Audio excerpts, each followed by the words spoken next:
Καλησπέρα κυρίες και κύριοι. Από την ώρα του φορολογούμενου συνεπής στο ραντεβού μας κάθε Σάββατο στις 2 η ώρα με τον Μανούσο Ντουκάκη και τον Ορέστη Σεϊμένη, οι οποίοι δεν είναι μαζί μας εδώ. Θα σας παρουσιάσω εγώ την εκπομπή, ο Απόστολος Χριστοδουλάκης. Και το θέμα μας σήμερα θα είναι ποιος επιτέλους μπορεί να προβάλλει αντίσταση στα μέτρα εναντίον των πολιτών που παίρνει η κυβέρνηση, αλλά και ο ρόλος των Ελλήνων οικονομολόγων και συγκεκριμένα του Οικονομικού Επιμελητηρίου. Αφορμή βέβαια είναι και οι εκλογές του Οικονομικού Επιμελητηρίου, αλλά και η συνεχής διαβεβαίωση από την κυβέρνηση ότι δεν πρόκειται να υπάρξουν νέα οριζόντια μέτρα. Να παρουσιάσω λοιπόν σήμερα τους καλεσμένους μας, οι οποίοι εκ δεξιών μου είναι ο κύριος Ίσαρης Δημήτρης, ο οποίος είναι ο πρόεδρος της Ενωτικής Συντονιστικής Κίνησης Οικονομολόγων, η οποία είναι μια κίνηση η οποία είναι υποψήφια στο Οικονομικό Επιμελητήριο στις 15 Δεκεμβρίου που έχει εκλογές, και επίσης είναι φοροτεχνικός και πρόεδρος του Λογιστικού Συλλόγου Πειραιά. Καλησπέρα Δημήτρη. Καλησπέρα και από μένα. Να είστε καλά. Είμαστε μια ωραία παρέα σήμερα. Δεν είναι μαζί μας ο Μανούσος, δεν είναι μαζί μας και ο Ρέστης, οπότε μπορούμε να πούμε πολύ περισσότερα πράγματα για το επιμελητήριο. Και ο λόγος είναι βασικά ότι έχουμε και έναν προσκεκλημένο για πρώτη φορά. Βεβαίως, είναι ο Κολλιός ο Ζώης, ο οποίος είναι εκλεγμένο μέλος της συνέλευσης των αντιπροσώπων του Οικονομικού Επιμελητηρίου Ελλάδος, και ο ίδιος είναι φοροτεχνικός και μέλος της Συντονιστικής Επιτροπής της ΕΣΚΟ, της Ενωτικής Συντονιστικής Κίνησης Οικονομολόγων. Εγώ λέω ότι είναι η δύναμή μας. Καλησπέρα. Λέω ότι είναι η δύναμή μας. Καλησπέρα και από μένα. Χαίρομαι πάρα πολύ που είμαι σε αυτήν την ωραία παρέα, όπου σήμερα νομίζω θα εξαντλήσουμε ή μάλλον θα κάνουμε μια εισαγωγή στο θέμα θεσμός Οικονομικό Επιμελητήριο της Ελλάδος, η δυναμική που διαθέτει, που θα μπορούσε να διαθέσει και πώς είναι σήμερα τα πράγματα. Έτσι ακριβώς. Και να χαιρετήσουμε και τον Τζιρίτα τον Χαράλαμπο, ο οποίος είναι μέλος της ΕΣΚΟ, της Ενωτικής Συντονιστικής Κίνησης Οικονομολόγων, και είναι φοροτεχνικός και πρόεδρος των λογιστών Νέας Ιωνίας και Νέας Φιλαδέλφειας. Καλησπέρα Χαράλαμπο. Καλησπέρα και από μένα, ναι. Καλησπέρα. Σήμερα λοιπόν μέσα σε αυτό το πλαίσιο έχουμε και κάποια καινούργια σεμινάρια που εμφανίζονται και παρουσιάζει η Πανελλήνια Ένωση Φοροτεχνών Επιστημόνων, ξεκινώντας από τη Λαμία στις 17 Δεκάτου ημέρα 5η και ώρες 5 έως 9 στο Επιμελητήριο Φθιώτιδας, στην οδό Όθωνος 3 στη Λαμία, και επίσης στα Τρίκαλα έχουμε πάλι επίσης σεμινάριο στις 23 Δεκάτου ημέρα 3η και ώρες 5-9, και τα θέματά μας βέβαια είναι ο νέος κώδικας φορολογίας εισοδήματος, δηλαδή οι νόμοι 4172 και ο νόμος 4174, όπως επίσης τα εικονικά τιμολόγια και τα νέα πρόστιμα για τις παραβάσεις του κώδικα βιβλίων και στοιχείων, φορολογική έλεγχη και οι επιτροπές 70, 70α, 70β του νόμου 2238. Για τις προσφυγές μιλάμε, υπεράσπιση των δικαιωμάτων του φορολογούμενου και η νέα μορφή επιχείρησης, η κοινωνική συνεταιριστική επιχείρηση, η οποία είναι μια πολύ ενδιαφέρουσα μορφή εταιρείας και πολλοί μπορούν να την ενεργοποιήσουν. Να πούμε ότι οι εισηγητές είναι ο Ξυλιάς ο Γεώργιος, ο οποίος ήταν στέλεχος του Υπουργείου Οικονομικών, Αναγνώστου Κωνσταντίνος, Κρίγκας, Θωμάς Τσιόλης, Καλαζής και ο κύριος Μανούσος Ντουκάκης. Βέβαια να πούμε ότι έχουμε επίσης σεμινάρια και από άλλους συλλόγους στην Ελλάδα. Δημήτρη, το πιο κοντινό σεμινάριο είναι το δικό μας. Το πιο κοντινό. Να περηφανευτώ λιγάκι. Στο Σύλλογο κάτω στο Πειραιά ετοιμάσαμε ένα αρκετά μεγάλο σεμινάριο, πιστεύω. Είναι στις 16 του μηνός, την Τετάρτη που μας έρχεται, το απόγευμα 4 με 10.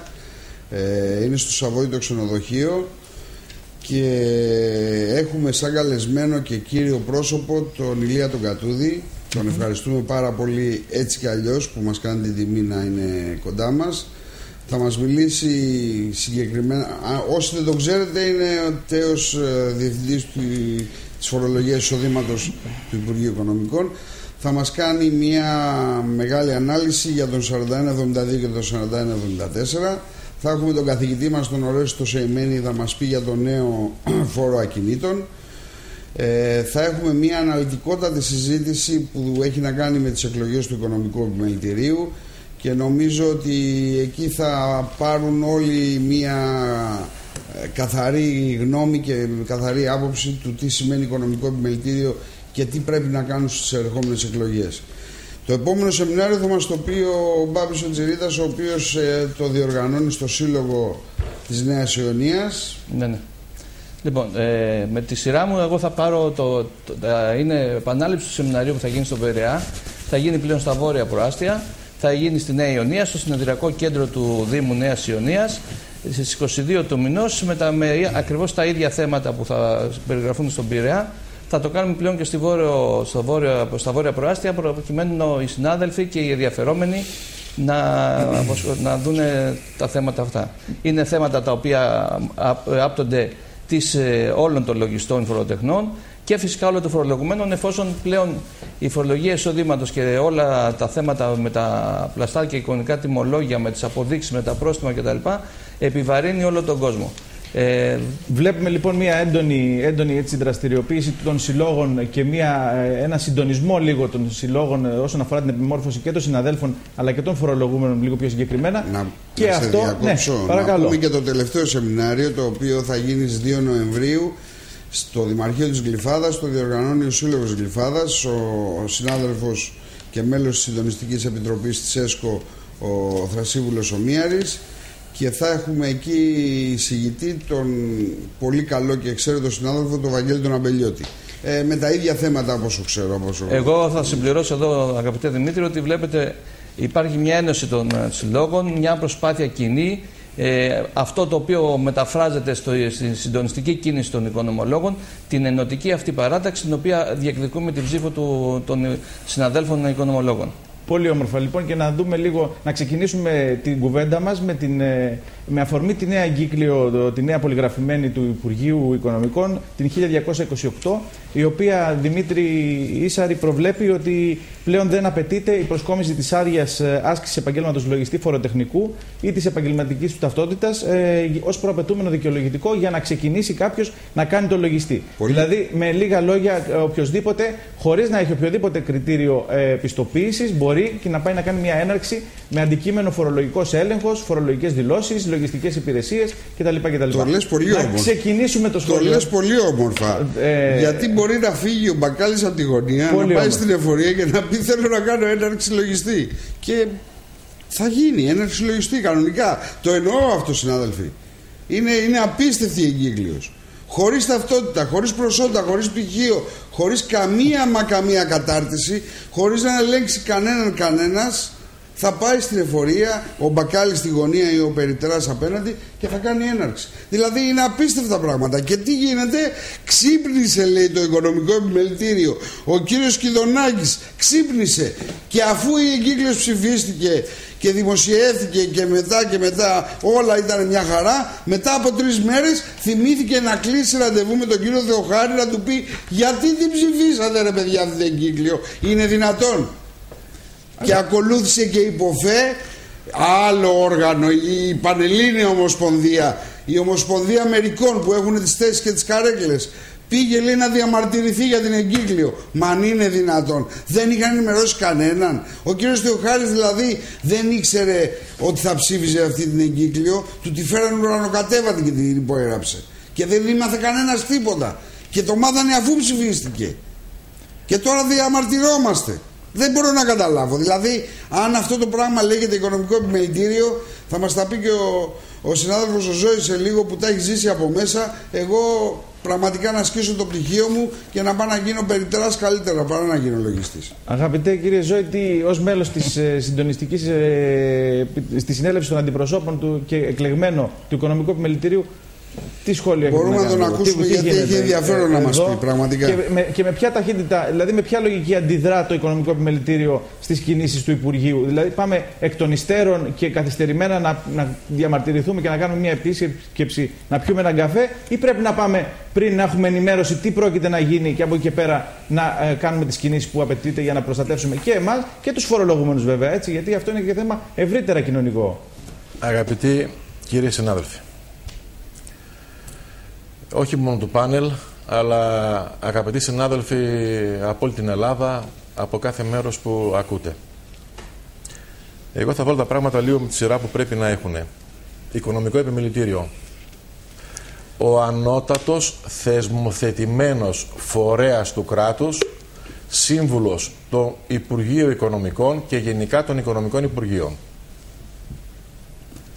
Αυτός, για το σκοπό αυτό ιδρύθηκε, για το συμβουλευτικό και παρεμβατικό του χαρακτήρα σε όλες τις αποφάσεις, για την δυναμική που έπρεπε να φέρνει από την κοινωνία, από τους φοροτέχνες, τους λογιστές, τους οικονομολόγους ανακλάδο και μέσα από τη δυναμική ενός θεσμού πρωτεύοντος στην Ελλάδα να επηρεάζει τις αποφάσεις του κράτους. Οικονομικό επιμελητήριο πώς είναι σήμερα? Αλλού φαν πάρκ, όπως πηγαίνω τα παιδιά μου εγώ, το Θράσο και το Γιώργο, στο αλλού φαν πάρκ με την παρέα τους και παίζουν 2 και 3 ώρες. Εμείς πηγαίνουμε στο αλλού φαν πάρκ που λέγεται Οικονομικό Επιμελητήριο και διασκεδάζουμε ένα τριήμερο ανά 6 μήνες που έχουμε τη συνέλευση των αντιπροσώπων. Προσέξτε και μάλιστα πόσο σημαντική είναι η έννοια συνέλευση των αντιπροσώπων. Δηλαδή κουβαλάμε πίσω μας μια τεράστια ομάδα από ανθρώπους που ελπίζουν από μας. Εκεί λοιπόν τρώμε και πίνουμε και διασκεδάζουμε. Οι συνάδελφοι εκλεγμένοι από την υπόλοιπη Ελλάδα περνάνε και ένα θαυμάσιο τριήμερο με πολυτελές τα ξενοδοχεία, γιατί τα ξενοδοχεία τα δικά μας, κύριοι συνάδελφοι, δεν είναι serie B, είναι serie A, είναι elegante. Θα πάμε μόνο σε ξενοδοχεία Λίδα Μάριο δηλαδή, και πάνω. Έχουμε να εξοδεύουμε, έτσι. Έχουμε να εξοδεύουμε, μάλιστα. Οικονομικό Επιμελητήριο της Ελλάδος. Θα σας παρουσιάσω πρώτη φορά ίσως και δημόσια, γιατί αυτά είναι δικά μας χαρτιά, τα οποία δυστυχώς δεν κοινοποιούνται παραπέρα και δυστυχώς οι οικονομολόγοι γενικά και οι φοροτέχνες είναι, θα μπορούσα να πω, λίγο μακριά από το θεσμό αυτόν, επειδή έχει απαξιωθεί. Θα σας παρουσιάσω λοιπόν λίγα στοιχεία, γιατί είναι πάρα πολύ ενδιαφέρον να μάθει ο κόσμος γιατί μιλάμε. Δεν μιλάμε για ένα μαγαζάκι, ένα περιπτεράκι στη γωνία. Μιλάμε για πολυκατάστημα στο κέντρο. Έσοδα που αφορούν συνδρομές των μελών. 80% από συνδρομές των μελών αυτών είναι από λογιστές φοροτέχνες. 400.000 ευρώ. Δικαιώματα εγγραφών. Οι νέες εγγραφές, τώρα γίνει το μεγάλο παιχνίδι, θα τα πω μετά αυτά. 3.433.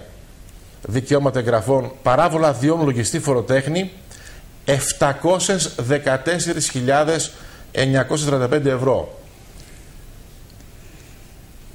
Δεν βλέπω και καλά, είναι και μεγάλο στη ηλικία. Παράβολα ανανεώσεις αδειών 1.535.433, 1,5 εκατομμύριο. Αυτά είναι για το 2012. Αυτά είναι για το 2012.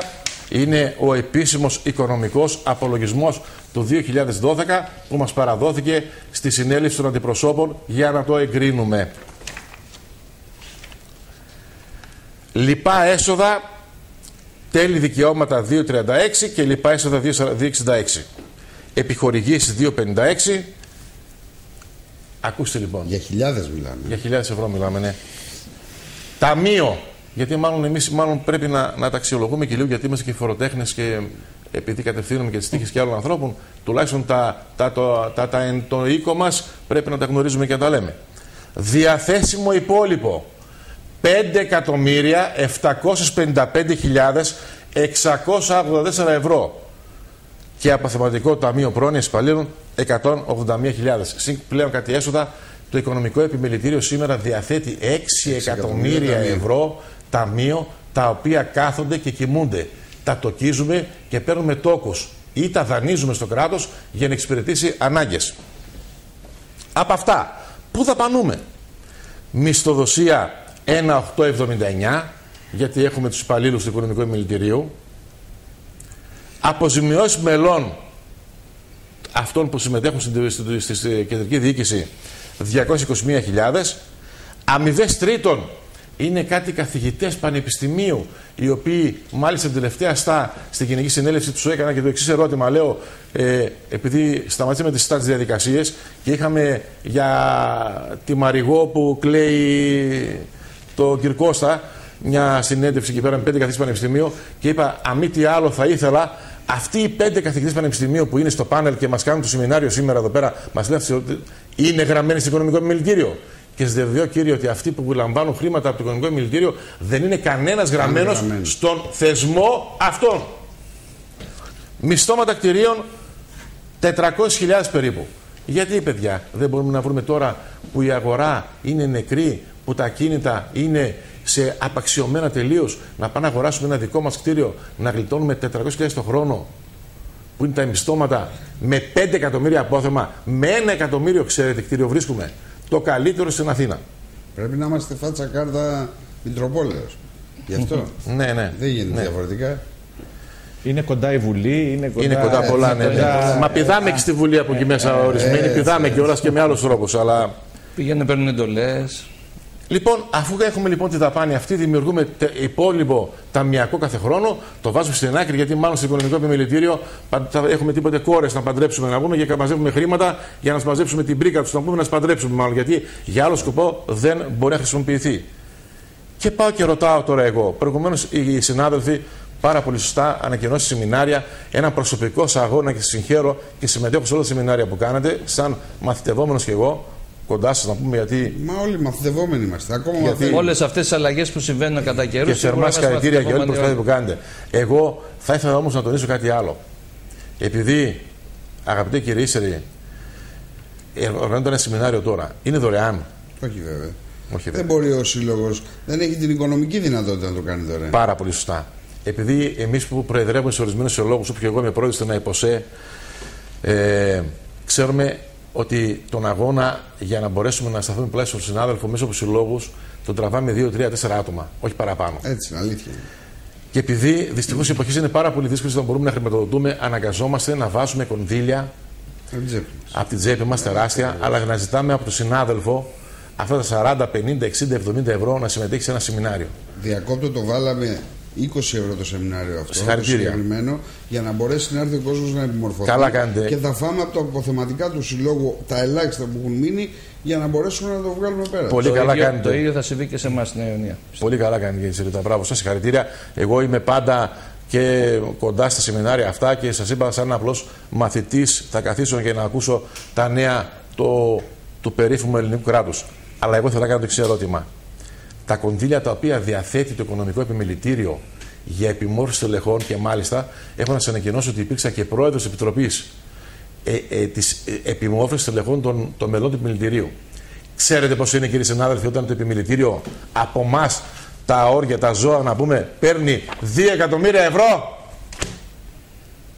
355.000 σε όλη την Ελλάδα. Αυτά είναι τα κονδύλια τα οποία παίρνει από το φοροτέχνη λογιστή, που πρέπει τάχα να είναι ανταποδοτικά. Με το 85% των εσόδων του Οικονομικού Επιμελητηρίου να προέρχεται από το λογιστή φοροτέχνη, η ανταποδοτικότητα δεν είναι ούτε 3%. Εκεί λοιπόν στην Επιτροπή αυτή. Λυπηρό. Είναι λυπηρό. Έβαλα τις ενστάσεις μου, και μάλιστα τις ενστάσεις μου βροντερά, και όπως ξέρετε ότι ενεργώ. Είπα ότι είναι απαράδεκτο, θα το καταγγείλω, το κατέγγειλα. Στου κουφού την πόρτα όσο θέλεις βρόντα. Ξέρετε τι μου απάντησε η κυρία Φρόσο Καραγιάννη, η εκπρόσωπος της ΔΚΟ, όταν της είπα ότι κυρία Καραγιάννη θα σας καταγγείλω για αυτό που κάνετε? Μου λέει, κύριε Κολιέ, ό,τι και να πείτε, μειοψηφία είστε. Δεν περνάει ο λόγος. Θα σας κάνω, μου λέει, ένα προσωπικό χατήρι, γιατί είμαστε, λέει, παλιοί φίλοι, και επειδή ήταν γνωστή και του αδερφού μου, τον οποίο τον έχω χάσει επάνω στη δουλειά αυτή, σαν το λογιστή φοροτέχνη, ήμασταν μαζί στο γραφείο και εδώ και 7 χρόνια τον έχω χάσει. Γιατί στη δουλειά αυτή εμείς έχουμε μάθει να δίνουμε και αίμα. Έτσι, δεν είναι μόνο. Έχουμε και πρόσφατες περιπτώσεις. Έτσι. Και όλα τα παιδιά που έχουμε τεράστιες απώλειες. Ο Χρήστος Κολιός ήταν ένα από τα καλύτερα στελέχη, εκλεγμένος στο Οικονομικό Επιμελητήριο, με τεράστιο αγώνα να πούμε που έκανε για το Επιμελητήριο, όπως και ο Τζαρίμας ο Χρήστος, όπως και όλα τα παιδιά τα οποία έχουν πέσει σε αυτή τη μάχη τη λογιστική. Η κυρία Καραγιάννη λοιπόν μου έκανε το χατήρι για 450.000 μετά από δικιά μου αίτηση, τα οποία ήθελα να είναι 1,5 εκατομμύριο, μου τα έκανε 3,70. Προσωπική χάρη ήταν αυτή. Προσωπική χάρη. Λες και εξοδεύαν χρήματα από την τσέπη τους, λες και εξοδεύαν χρήματα από το πορτοφόλι του άντρα της. Και που δεν πήγαιναν ανταποδοτικά, θα συμπληρώσω εγώ, έτσι, γιατί μιλάμε για ανταποδοτικό. Μα εμείς μιλάμε για ανταποδοτικότητα. Ακριβώς. Αυτό λοιπόν, είναι το σημαντικότερο. Τα στοιχεία, αγαπητοί συνάδελφοι, τα σας τα παραθέτω, είναι εδώ πέρα όλα μπροστά. Είναι από τον οικονομικό απολογισμό και είναι όλα τα οποία είναι τα χαρτιά που μας δίνει το Οικονομικό Επιμελητήριο. Εξηγείτε λίγο, σε παρακαλώ, τι είναι η ΔΚΟ και γιατί σου είπε ότι είστε μειοψηφία Η ΔΚΟ είναι η παράταξη η οποία πρόσχεται στη Νέα Δημοκρατία, η Πάσχο είναι η παράταξη που πρόσχεται στο ΠΑΣΟΚ και οι άλλες παρατάξεις. Οι οποίοι αυτοί πόσο παίρνουν, τι ποσοστό παίρνουν στις εκλογές? 34,8% οι δύο παρατάξεις, με διαφορά 7 σταυρών η μία με την άλλη, και οι οποίες παρατάξεις, επειδή έχουν τώρα ακολουθήσει το δρόμο τον κοινό και τις έχουν συμβιώσει, είναι αρμονιασμένοι, έχουν πατρευτεί και όλος νομίζω αυτοί. Θα τα πω και λίγο παρακάτω αυτά για τις παρατάξεις. Διοικούν από 1,5 χρόνο το οικονομικό επιμελητήριο. Όπως και ο κύριος Σαμαράς με τον κύριο Βενιζέλο είναι αδέρφια και κολλητοί. Εγώ δεν θα κάνω πολιτική σήμερα. Δεν θα κάνω πολιτική με την έννοια. Και αν φοράω το μαύρο μπλουζάκι, μην το βλέπετε, μην κάνετε κανένα συνειρμό. Είναι επειδή είμαι λίγο χοντρός και η μάνα μου έχει πει να φοράω μαύρα για να δείχνω πιο κομψός, έτσι. Μην κάνουμε συνειρμούς πολιτικούς. Γιατί είμαι και λίγο στο σώμα και μπορεί να έχουμε άλλες σκέψεις. Εγώ δεν θα κάνω την πολιτική για το οικονομικό επιμελητήριο όσον αφορά τις παρατάξεις για το γενικό πολιτικό που κάνουν.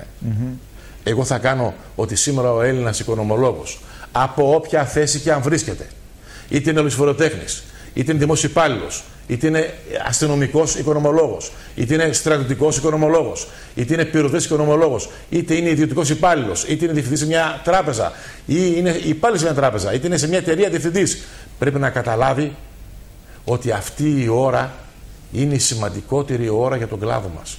Σε αυτό που λες να έχουμε στη γραμμή μας τον αγαπητό τον Μανούσο τον Ντουκάκη. Καλησπέρα Μανούσο. Γεια σας, καλό μεσημέρι. Καλησπέρα. Βρίσκομαι στην ωραία Μυτιλήνη, δεν παρακολουθώ τηλεόραση γιατί ασχολούμαστε με, πώς το λένε, με ουζοποσία εδώ.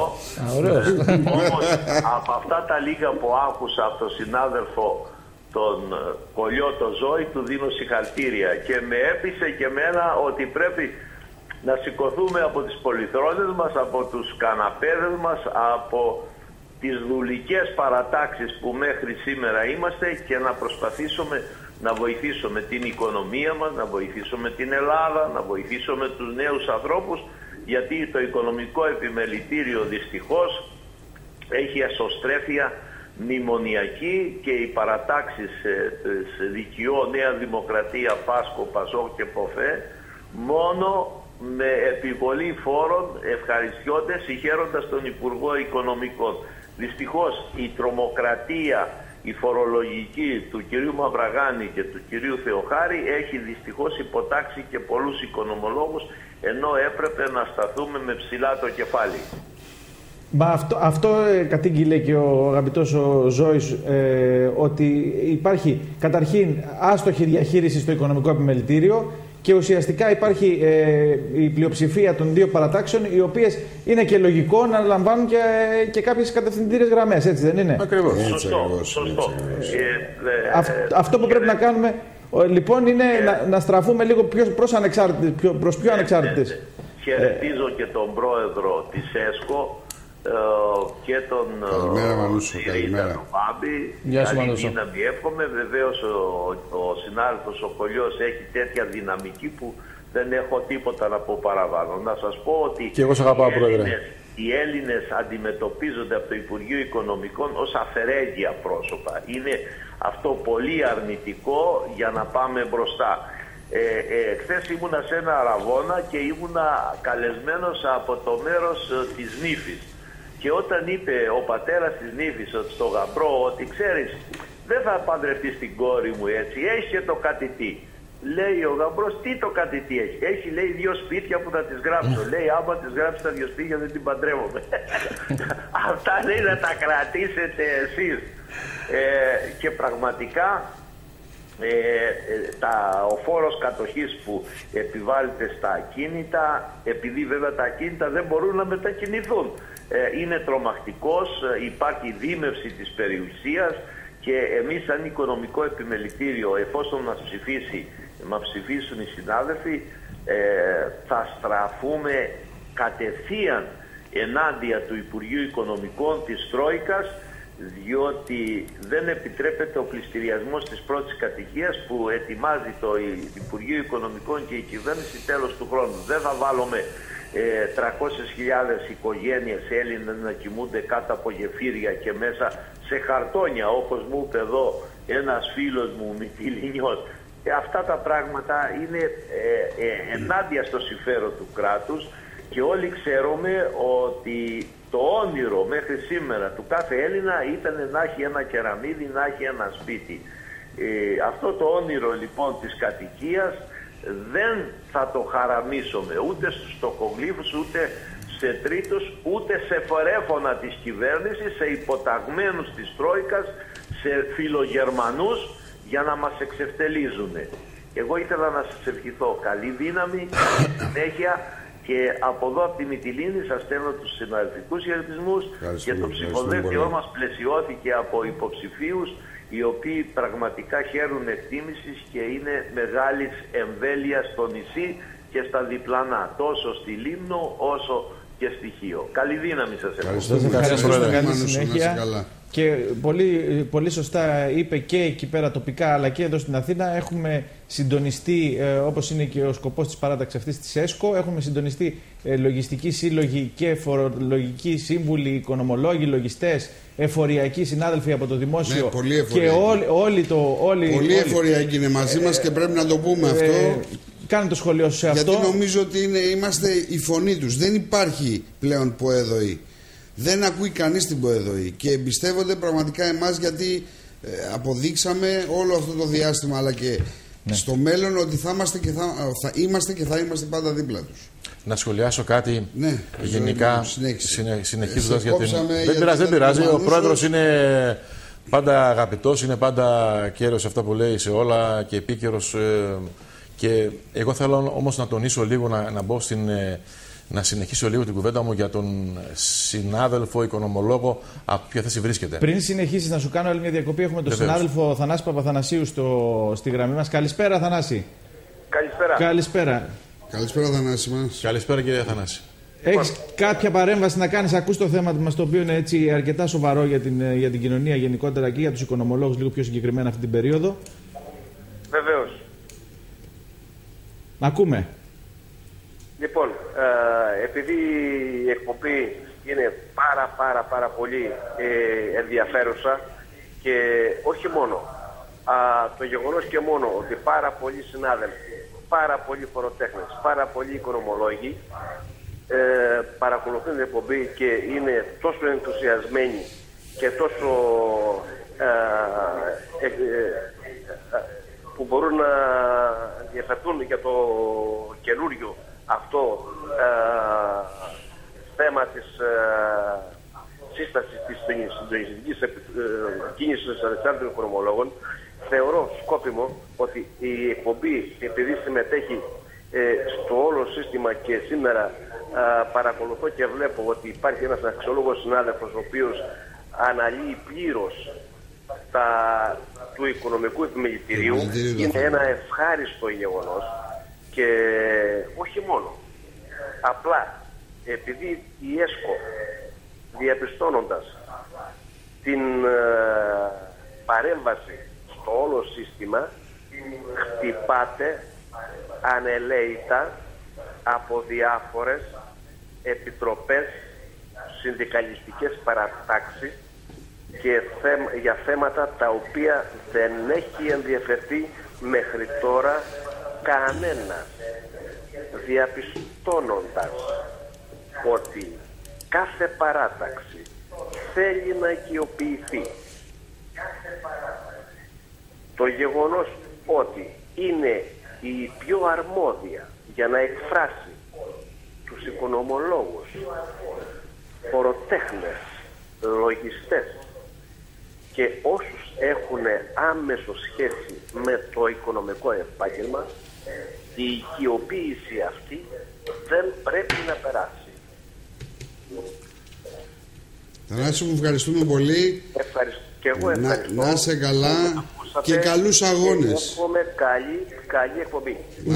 Ουσιαστικά αυτό είναι που προσπαθούμε να κάνουμε, Θανάση. Προσπαθούμε να συντονιστούμε όλοι μαζί και να μπορέσουμε να αντιμετωπίσουμε την αδράνεια και την απάθεια του οικονομικού επιμελητηρίου, όπως μας τη χαρακτήρισε ο συνάδελφος ο Κολλιός. Και η συνέχεια της κουβέντας μας είναι...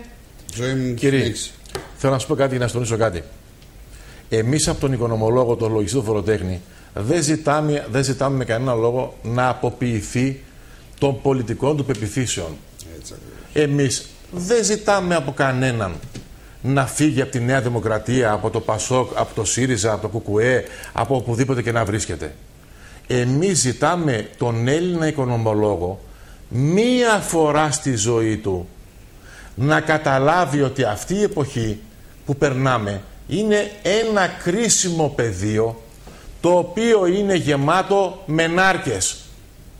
Ή θα καθίσουμε με τις παρατάξεις και θα κάνουμε τη λούφα έξω από την όχθη, ή θα μπούμε μέσα στο ποτάμι, το οποίο είναι πάρα πολύ δύσκολο και πάρα πολύ δυνατό, και θα κάνουμε ένα αγώνα τον οποίο θα τον αφιερώσουμε στη χαμένη μας αξιοπρέπεια, στα παιδιά μας που ακολουθούν, στα νέα παιδιά που βγαίνουν στην αγορά εργασίας και τους δουλεύουν μέσα από τις παρατάξεις, τους παίρνουν, τους πηγαίνουν εκεί πέρα στα επιμελητήρια για να κερδίσουν 1.000 και 2.000 σταυρούς, σαν τα προβατάκια μέσα στο Μαντρί, τα οποία όμως δεν γυρίζουν κι αυτά μια φορά να ρωτήσουν και να πούνε ελάτε εδώ ρε μάγκες.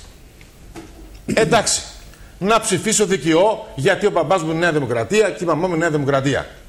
Αυτόν το γονιό όμως που μου έδωσε τόσα χρόνια τη δυνατότητα να σπουδάσω και να πάρω ένα κουτσοροπτυχίο, γιατί το κάνετε ρέτζελο και τον αφήνετε να έχει ένα γιο που να μην έχει τελειώσει τίποτε? Καταλαβαίνετε τι πάμε να κάνουμε τώρα? Εγώ σπουδάζω το παιδί μου, το θράσω αύριο το πρωί οικονομολόγο. Τον βγάζω από το πανεπιστήμιο, το οικονομικό της νομικής που τελείωσα κι εγώ. Ο Δημήτρης από την ΑΣΟΕ, ο Μπάμπης από την Αυσουπού, παράδειγμα και όχι χάρη. Τι του δίνω στα χέρια? Είμαι ένας άνθρωπος ο οποίος θα παλέψω να στηρίξει το παιδάκι αυτό να γίνει οικονομολόγος και να τον βγάλω έξω.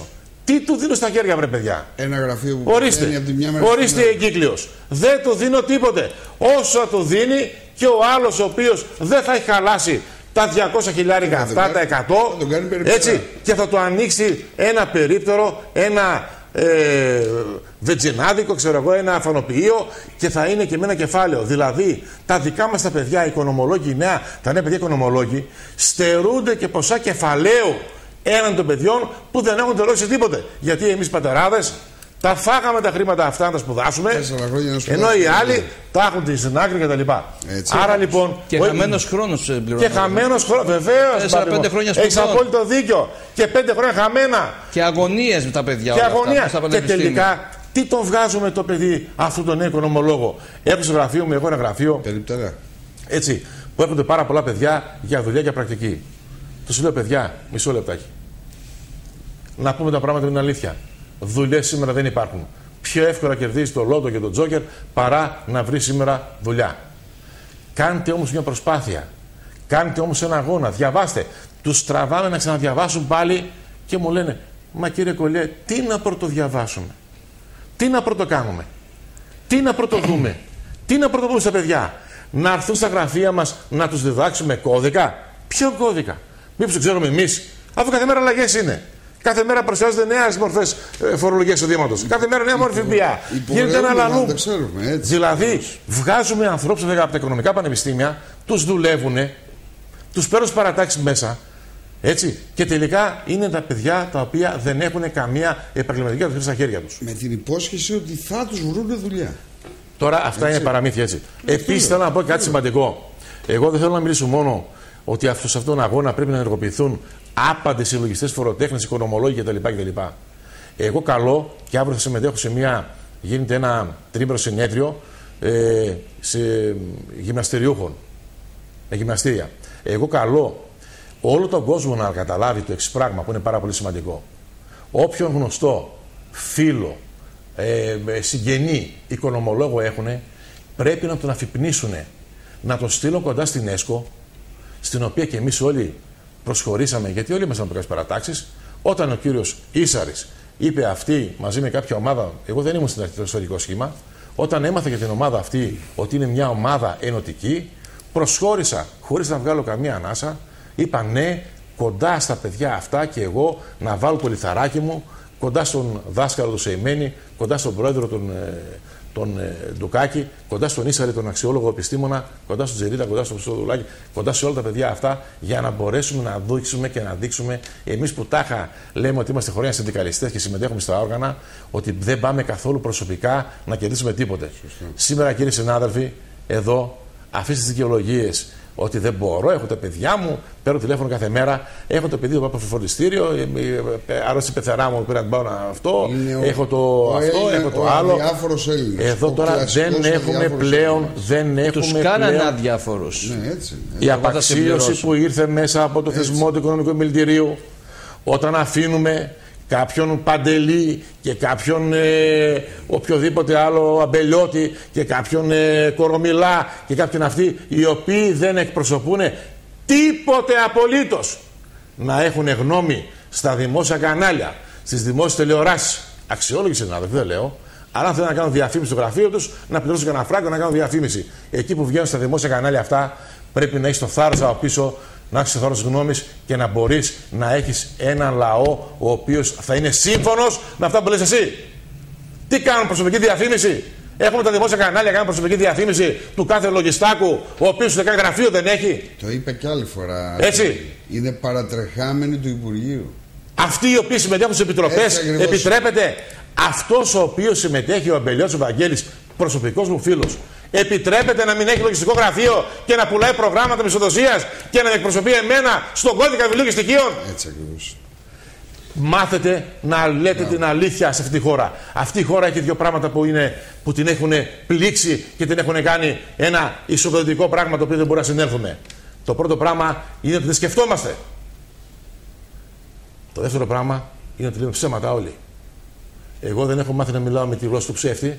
Εγώ στη ζωή μου ήμουν πάντα εκείνος ο οποίος αντιδρούσε και αντιδρούσα γιατί ήξερα να πω την αλήθεια. Ποφέ! Είχαμε ένα όνειρο την προηγούμενη φορά. Κατέβηκα και εκλέχθηκα πρώτος στην Ελλάδα φοροτεχνικός, με σταυρούς όσους πήρε όλη η πόλη παράταξη. Ακόμα και από αυτούς τους καρκοκένταυρους που είναι 15 χρόνια στην Ποφέ, εκλέχθηκα με 170 σταυρούς διαφορά. Μας πουλήσανε. Εμένα προσωπικά μου πούλησαν τα όνειρά μου. Μου πούλησαν τον αγώνα μου, μου πούλησαν αυτό που ήθελα να κάνω. Είχα αποσχεθεί σε μια μεγάλη ομάδα ανθρώπων ότι θα βγω μπροστά μέσα από την Ποφεέ να διεκδικήσω το δικαίωμα του λογιστή, την αξιοπρέπειά του. Και με πούλησαν. Είναι πουλητάρια, είναι συμβασμένοι και δεν έχουν καμία απολύτως πιθανότητα αυτή τη φορά να κάνουν τίποτε. Γιατί τώρα θα είμαι απέναντί τους και μαζί με μια γιγάντια ομάδα που είμαστε, με μια ομάδα που είμαστε έτσι, πραγματικά συνάδελφοι μεταξύ μας και ξέρουμε θα τους αρρώσουμε. Ξέρουμε τι ζητάμε, εγώ θα σου πω. Και να σου πω κάτι άλλο, κύριοι συνάδελφοι. Εγώ δεν θέλω να ψηφίσετε εμένα. Εγώ δεν θέλω κανένα ψήφο από μένα σε μένα. Εγώ θέλω να βγουν τα παιδιά αυτά που έχουν δυναμική, όλα, να βγουν μπροστά και να διεκδικήσουν. Και εμείς, εγώ έχω μάθει 9 χρόνια στο Οικονομικό Επιμελητήριο, δόξα τω Θεώ, και έχω περάσει και τα ξεντάκια μου, έχω περάσει και τα τρίμερα αυτά που σας έλεγα. Έχω περάσει τα πάντα χωρίς μια χαρά. Αν θέλετε να ξαναπεράσω, ψηφίστε κόμματα, Ποφεέ και ερετζίδες. Αν θέλετε να μας βάλετε, να αφήσουμε τη δουλειά μας, να τρέξουμε για σας, να παλέψουμε για σας, να κάνουμε το χαμάλι το δικό σας, τότε ελάτε κοντά στην ΕΣΚΟ, γιατί τα όρια μας και εμάς είναι όρια ενός ανθρώπου που αγωνίζεται όλη τη μέρα και όλη τη νύχτα. Έτσι ακριβώς. Ούτε τεμπέληδες είμαστε. Έχουμε 5 γραφεία ο ένας, 2 γραφεία ο άλλος, 3 ο άλλος. Έχουμε προσωπικό απλήρωτο, γιατί δεν μπορούμε πλέον να το πληρώσουμε. Έχουμε υποχρεώσεις οικογενειακές. Έχουμε τα παιδιά μας. Εμένα τα πιτσιρίκια μου τώρα αυτή τη στιγμή παίζουν μπάσκετ και οι δύο. Έχουν προπόνηση. Και μου λένε, μπαμπά, δεν θα έρθεις. Λέω, παιδάκι μου, πρέπει να πάω να ξυπνήσω εκείνους τους λογιστές, τους φουκαράδες, να πούμε κάτω τις καρέκλες και κοιμούνται και νομίζουν ότι θα τα κάνει όλα ο Κολλιός ή ο Ίσαρης ή ο Παθανασίου ή ο Μίαρης ή ο ένας ή ο άλλος ή ο Ντουκάκης. Πάψτε τις δικαιολογίες. Οι δικαιολογίες πρέπει να βγουν από τη ζωή μας. Παίρνω τηλέφωνα και τα έχουν βάλει όλοι. Λέει, είναι και ο Ντουκάκης με στο ψηφοδέλτιο. Λέει, για μένα αποτελεί μεγάλη μου τιμή. Εγώ που είμαι ο πιο αντιδραστικός από όλους και ο πιο ευθύς από όλους, σας λέω ότι για μένα αποτελεί τεράστια τιμή να είμαι πλάι στον Μανούσου Ντουκάκη που τόσα χρόνια δεν ήμουνα, πλάι στον Ωρέ Σεϊμένη, πλάι στον Ίσαρη πλάι στον Τσιρίτα, πλάι στον Χρυστοδουλάκη, πλάι στον οποιοδήποτε από του συναδέλφου είναι εκεί πέρα. Είναι τεράστια τιμή γιατί αυτοί οι άνθρωποι. Είμαστε μαζί, είμαστε το ίδιο πράγμα. Αυτοί οι άνθρωποι δεν διαφέρουν καθόλου με μένα. Έτσι ακριβώς. Είμαστε ακριβώς το ίδιο πράγμα. Ξέρουμε και λέμε τα ίδια πράγματα, αλλά πρέπει να το καταλάβετε και εσείς αυτό, κύριοι συνάδελφοι. Μη σας παρεμεθιάζουν, μη σας βάζουν μέσα στο μαντρί. Τέρμα τα μαντριά. Μια φορά στη ζωή μας, αποφασιστεί οικονομολόγοι, να λειτουργήσετε όχι σαν πρόβατα, αλλά σαν άτομα, σαν επιστήμονες. Να μπορέσουμε να αξιοποιήσουμε το πτυχίο μας. Τρομάξτε να το πάρουμε, κύριοι συνάδελφοι. Εγώ τρόμαξα να το πάρω, δούλευα από λαϊκή το βράδυ, από αγορά το βράδυ, δούλευα στα μπετά, δούλευα αυτά. Τρόμαξα να το πάρω με τα πτυχιάκι που έχουμε. Όλοι μας. Γιατί, κύριε συνάδελφοι, να πούμε να τρομάξουμε με αυτόν τον αγώνα που έχουμε κάνει στη ζωή μας, να το πουλάμε και μετά να κλαίμε πάνω από το πτώμα του πεθαμένου. Και ξέρετε κάτι που μου θυμίζει το οικονομικό επιμελητήριο? Θα σας πω και ένα ανέκδοτο.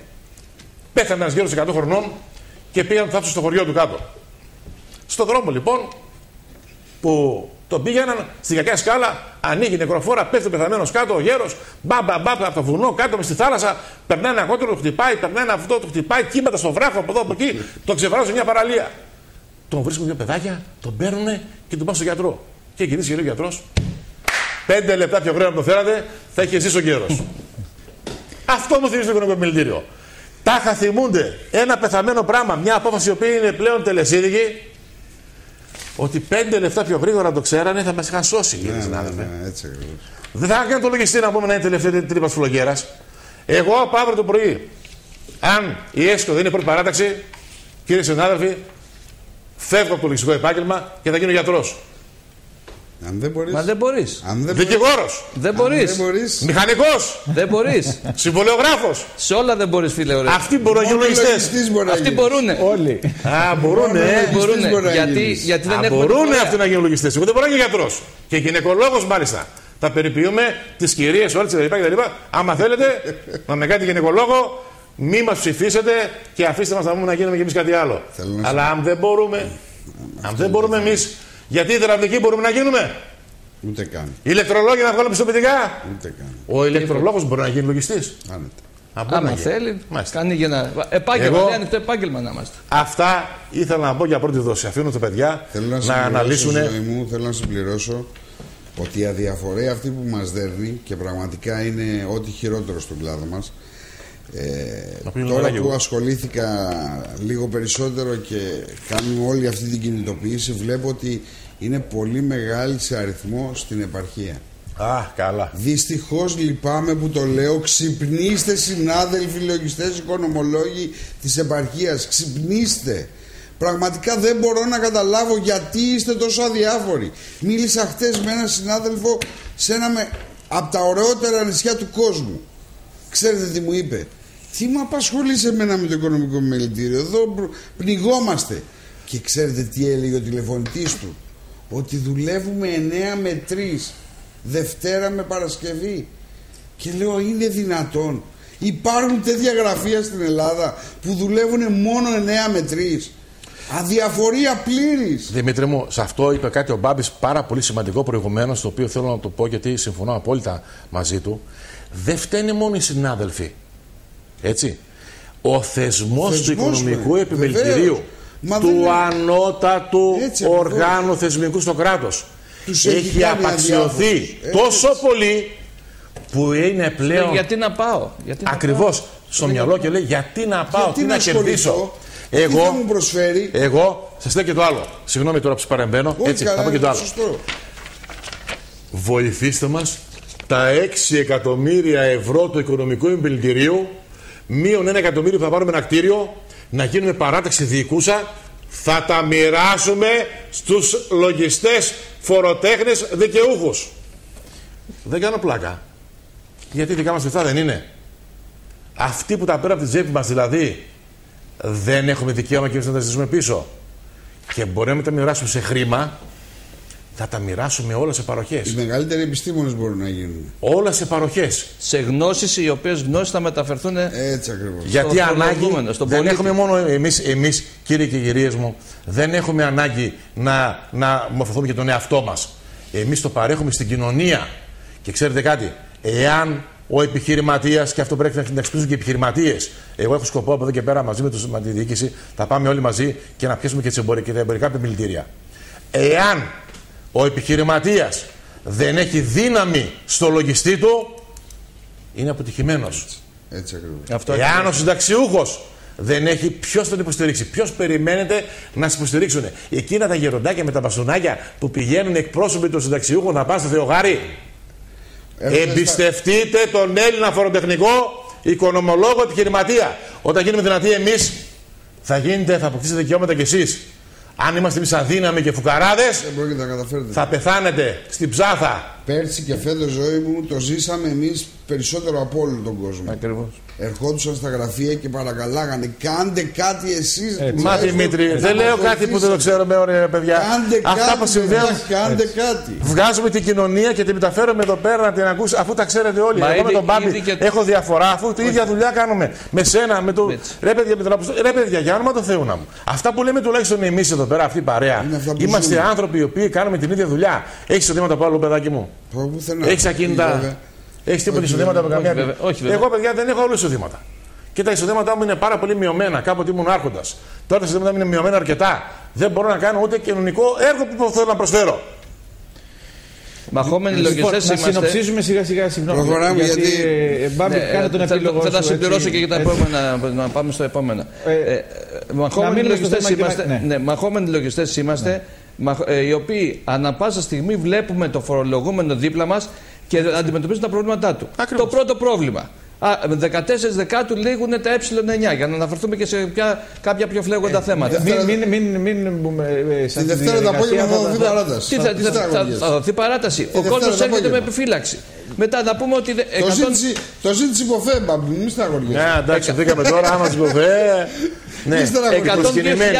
102.000 δηλώσεις. Φορολογούμενοι μάλλον έχουν κληθεί από την εφορία και δεν έχουν πάει να παρουσιαστούν. Για ποιο λόγο? Μήπως κληθήκαν τελευταία ώρα χωρίς να το καταλάβουν? Τι γίνεται? Λείπουν, λέει, δικαιολογητικά. Δεν έχουν γίνει καθαρίσεις. Δεν το καταλάβανε. Τι συμβαίνει εκεί πέρα? Οι άνθρωποι δεν το καταλάβανε ίσως. Δεν το έμαθαν ποτέ. Κάτι πρέπει να γίνει. Πρέπει να δοθεί κάτι για αυτό το πράγμα. Πώς θα φορολογηθούν αυτοί, πώς θα βγουν τα καθαριστικά? Βλέπετε, είναι πολλά τα προβλήματα που. Και υποχρεωτικά θα πληρώσουν μία δόση. Επειδή το θέλει το Υπουργείο Οικονομικών. Μήπως είναι σκεμμένο, εγώ θα έρθω και θα πω. Επειδή το θέλει ο κ. Στοχάρης. Επειδή έχουμε μόνο ένα λεπτό να κλείνουμε σιγά-σιγά. Έχουμε με ενημερώσαν από το κοντρόλ ότι έχουμε πολύ μία φορά να κάνουμε έναν επίλογο.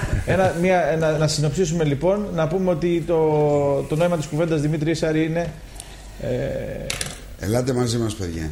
Εμείς είμαστε μακριά από κόμματα και χρώματα. Το είπαμε από την αρχή, συνεχίζουμε να το λέμε και να το πρωτοφωνάζουμε. Αφήνουμε στην άκρη τα κόμματα και τα χρώματα. Έχουμε το επάγγελμα του λογιστή φοροτέχνη, το οποίο είναι αυτό που πρέπει να αναστηθεί. Γιατί δεν ξέρω τι λένε οι υπόλοιποι συνάδελφοι. Εγώ νομίζω ότι αυτή τη στιγμή είναι στο νεκροταφείο. Έτσι ακριβώς, και αν δεν μπορούμε, η απάντηση στο αρχικό μας ερώτημα είναι ότι μόνο το οικονομικό επιμελητήριο σαν θεσμός εξωτερικός, εξοκοινοβουλευτικός, έξω από την Τράπεζα της Ελλάδος, έξω από τις κατευθυντήριες γραμμές της κυβέρνησης και αυτών που διοικούν, μπορεί να προβάλλει αντίσταση και να εκπροσωπήσει και συναδέλφους οικονομολόγους, αλλά και κατ' επέκταση να προβάλλει αντίσταση σε αυτά τα μέτρα τα οποία επιβαρύνουν τον φορολογούμενο, τον πολίτη, ο οποίος δεν έχει κανέναν να τον εκπροσωπήσει αυτή τη στιγμή σε κανένα και πουθενά δεν μπορεί να στηριχτεί και κανείς δεν μπορεί να προβάλλει αντίσταση. Είμαστε τα αυτιά του φορολογούμενου, τα οποία μπορούμε να τα μεταφέρουμε τα προβλήματά του μπροστά. Είμαστε η πρώτη γραμμή και να πω σε αυτό που είπες, αγαπητέ Ζωή, ότι εμείς οι οικονομολόγοι, οι οποίοι έχουμε σπουδάσει, οι οποίοι έχουμε εντρυφήσει στο αντικείμενο, οι οποίοι βλέπουμε από την πρώτη γραμμή τα προβλήματα του φορολογούμενου και είμαστε οι καθήλυν αρμόδιοι να εκπροσωπήσουμε και να εκφέρουμε άποψη σε αυτά που συμβαίνουν αυτή τη στιγμή. Και κανείς οικονομολόγος δεν βγαίνει να πει ότι αυτά που γίνονται είτε για τις παρατάσεις, είτε για τους φόρους που μπαίνουν, τα ΦΠΑ ή οτιδήποτε άλλο, είναι μέτρα επιζήμια στην κοινωνία και στην οικονομία γενικότερα. Έτσι. Ξέρετε γιατί, να πω το τελευταίο αυτό. Τελευταίο μόνο να ολοκληρώσω, γιατί δεν υπάρχει εκείνο το όργανο το οποίο θα δημιουργηθεί με το πρόβλημα, θα επιληφθεί ενός προβλήματος πριν δημιουργηθεί. Έτσι ακριβώς. Πηγαίνουμε δηλαδή πυροσβεστικά. Έχει ανάψει φωτιά και πάμε το λαστιχάκι εμείς και παράταση. Το πρόβλημα δεν είναι αυτό. Το πρόβλημα είναι να μπορέσει να λειτουργήσει παρεμβατικά πριν γίνει το πρόβλημα. Η ευκαιρία μας λοιπόν είναι αυτή, να συντονιστούμε, να οργανωθούμε, να ενωθούμε σαν φορολογούμενοι και σαν οικονομολόγοι επιστήμονες και να μπορέσουμε να αντιμετωπίσουμε και να δώσουμε λύσεις στην τρέχουσα κατάσταση, η οποία επιβαρύνει και την οικονομία και την κοινωνία γενικότερα. Με την ΕΣΚΟ λοιπόν, με την Πανελλήνια Ένωση Φοροτεχνών Επιστημών και από αυτή εδώ την εκπομπή κάθε Σάββατο στις 2 η ώρα να πούμε καλό Σαββατοκύριακο και κουράγιο στους υπομονή, Έλληνες.